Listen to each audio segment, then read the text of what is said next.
নাগরিক ঐক্যের আহ্বায়ক এবং বাংলাদেশের গণতান্ত্রিক আন্দোলনের অন্যতম নেতা, জাতীয় নেতা জনাব মাহমুদুর রহমান মান্নার একটা আপনার কোল্ড স্টোরেজের একটা লোন ছিল ইসলামী ব্যাংকের বগুড়ায়। তো সেই লোনটায় 36 কোটি টাকা পাওনা ছিল, প্রোভাইডেড মান্না ভাই গত 15 বছরে ওই অফিসেই ঢুকতে পারেনি। আপনারা কারণ জানেন, বিগত সরকারের অত্যাচারের জন্য। তো এই বাংলাদেশ ব্যাংক একটা সার্কুলার বের করে নির্দেশ দেয়, যারা এইভাবে রাজনৈতিক কারণে বঞ্চিত হয়েছে ব্যবসা থেকে, তারা 2% টাকা টোটাল লোনের উপর জমা দিয়ে রিশিডিউল হবে। এবং মান্না সাহেব 36 কোটির মধ্যে 72 লক্ষ টাকা হয়, কিন্তু উনি 1,26,00,000 টাকা দিয়ে বাংলাদেশ ব্যাংকে চিঠি দেয়। বাংলাদেশ ব্যাংক আজ থেকে 2 মাস আগে চিঠি দিয়ে ইসলামী ব্যাংককে বলে দেয় ওনারটা রিশিডিউল করে ফেলো।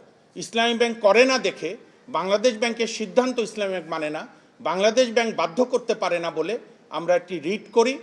সেই রিট 2-3টা কোর্ট ঘুরে লাস্টে অ্যানেক্স বিজয় 30-এ রিটটি খারিজ করে দেন।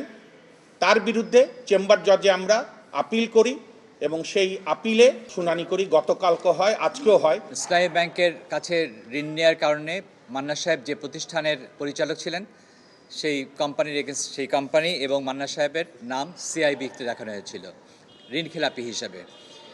কিন্তু ইতিমধ্যে যেহেতু বাংলাদেশ ব্যাংকের আদেশক্রমে ইসলামী ব্যাংক রিশিডিউল করে, পুনঃতফসিল করে ঋণ, এবং পুনঃতফসিল করার পরেও যেহেতু বাংলাদেশ ব্যাংকের সিআইবি ক্লিয়ার হচ্ছিল না খেলাপি ঋণ গ্রহীতা হিসাবে, সেহেতু এই সিএমপি বা প্রভিশনাল লিভ পিটিশনটা করতে হয়েছিল।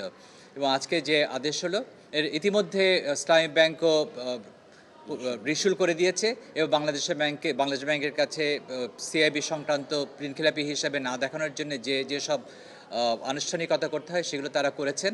এবং আজকে যে আদেশ হয়েছে সেটা হচ্ছে একটা ইন্টারিম আদেশ দেওয়া হয়েছে, ডাইরেকশন দেওয়া হয়েছে যেন মান্না সাহেবকে ঋণখেলাপি হিসাবে বাংলাদেশ ব্যাংকের সিআইবিতে প্রদর্শন না করা হয়।